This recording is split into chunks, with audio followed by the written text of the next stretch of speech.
Yo, what's up mga kaibigan? Halina tayo magkwentuhan. Noong isang araw lamang ay lumabas ang balita na si Jaylen Brown ay na-trade na patungo sa Philadelphia 76ers kapalit ang multi-time All-Star Paul George, 2 first round pick at 2 second round pick. Madami ang nagtataka kung bakit ba trinade ng Boston Celtics si Jaylen Brown kahit na basically ay pinangunahan niya nga ang Boston Celtics sa top 3 ng East kahit na wala ng majority ng season ang kanilang consistent All-NBA first team member Jason Tatum dahil sa Achilles injury at kahit na wala sa kanilang team sila Al Horford, Jrue Holiday at Kristaps Porzingis.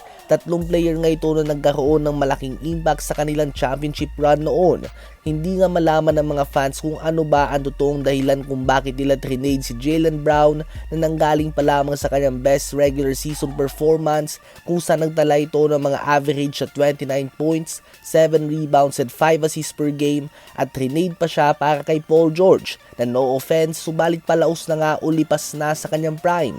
Decent player pa din nga ito subalit malayo sa kanyang prime at may isa sa mga worst contract sa NBA ngayon. Well, ayon nga sa mga report ay isa sa mga dahilan kung bakit trinade ng Celtics ang prime Jaylen Brown ay dahil sa attitude problem nito.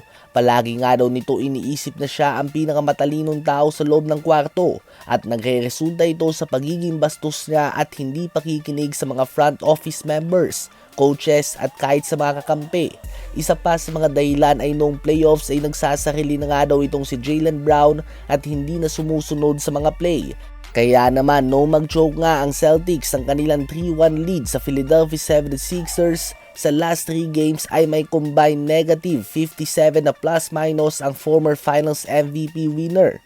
Well, ang sagot sa tanong kung bakit ba siya trinade sa medyo palaos na Paul George ay simple lamang. Hindi ganun kataas ang value niya sa liga. Ang NBA circle nga ay maliit lamang. Dahil madami na nagsasabi na may attitude problem ito ay kumonti na din nga ang may interes kay Jaylen Brown. Sinubukan nila na i-trade ito kay Giannis. Subalit umayaw dito Milwaukee Bucks. Sinubukan nila ang Cavs at umayaw din nga ang Cavs dito. Ang Blazers naman ay nakita siya bilang negative asset at distraction sa team. Nasa Celtics pa nga sila ay madalas nang sabihin ni Jaylen Brown na gusto niyang maging number 1 option at kahit na nalaglag sila sa first round ng playoffs ngayong season ay ito umano ang best season para sa kanya and much better nga daw kaysa nung nagkampiyon sila. Well, kung ikaw nga si Jason Tatum ay ano na lang nga makaramdaman mo sa ganitong statement niya, diba? Out ka ng halos buong season at ito ang pinakamasayang season ng ayon lamang sa iyong kaduo.